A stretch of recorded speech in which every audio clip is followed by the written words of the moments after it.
So we got Dealmaker Dallas coming up, Jeff, and it's unlimited private capital is our theme about busting through any kind of self-limiting beliefs you have on private capital for private lending, also for lenders and for borrowers both. And you and I just went through a pretty interesting one this week where I funded a deal for Courtney J in Texas, and I used a co-lender, Susan. But we had some interesting twists and turns. Yes, Can you we talk did. a little bit about how we navigated through that? I will, but I'm going to start with the end. While we've been on this little boat trip is when I finally emailed the title company saying, okay, proceed to record and disperse.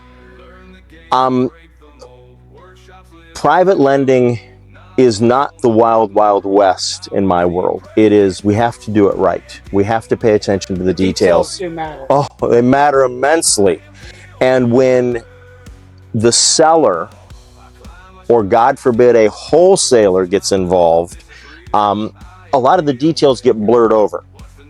And then I just try and slow everything down because I want to make sure that the private lenders are protected, because the lender's mortgage is only as good as the title the borrower gets. And we want our borrower to get good title, which means that sometimes we got to push back and say, hey, wait a second, you've misspelled the name of the company here versus here, so who's really selling? Because there's two different names. And so we ask these questions and try and get it cleared up. And this is what we were doing in this deal. And so it took a few extra days, much to the consternation of a wholesaler or two. But that's life, you know?